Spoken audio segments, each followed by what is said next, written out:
माँ सरस्वती को मेरा सादर प्रणाम। आज मैं जो रचना आपके सामने प्रस्तुत करूंगी उसमें ये मैंने दर्शाया है कि कभी कभी व्यक्ति का मन एकाग्र चित्त होने को करता है। तो अक्सर सुना होगा नदी के किनारे बैठकर समय बिता रहे हैं, तो उसी का एक दृश्य मैं आपके सामने प्रस्तुत करूंगी। इसका शीर्षक है रेत पर जो लिखा था। रेत पर जो लिखा था। नदी के किनारे कुछ सोचते हुए, नदी के किनारे कुछ सोचते हुए यूं ही बढ़ रहे थे।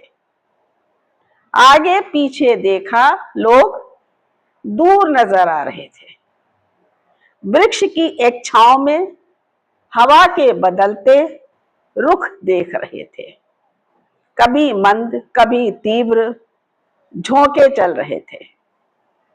कुछ सोच रेत पर ही जो था लिखने वाला, जो कह न सकी किसी को, 4 लाइन लिख डाला।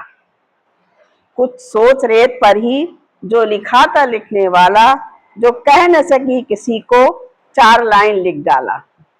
अब वो 4 लाइनें ये हैं। सोच कर उस पर रोने से क्या, सोच पर उस पर रोने से अब क्या होगा, जो चाहा था कभी मेरे संग हुआ ही नहीं। देख जिनकी नादानियां समझ ही ना सकी, निर्णय न ले सकी कि भविष्य कैसा होगा। ये 4 लाइनें रेत पर लिखी गई। खुशी और गम नदी के 2 किनारे, अनुकूल कभी प्रतिकूल, बने मेरे सहारे। सोचती इसी को फिर आगे को ज्यों चली, रेत पर लिखा हुआ बहाकर लहरें ले गई।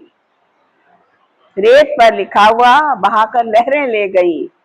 शायद पिछली कहानी बहकर नदी में समा गई।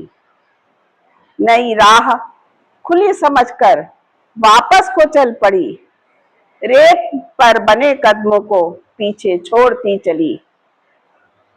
आगे कदमों को समय से मिलाकर, आगे के कदमों को समय से मिलाकर विश्वास का हाथ पकड़कर, विश्वास का हाथ पकड़कर बढ़ी तो बढ़ती ही चली गई। ये मेरी एक कल्पना है, जिसे आप पसंद करें, शेयर करें, लाइक करें और सब्सक्राइब करना न भूलें। धन्यवाद।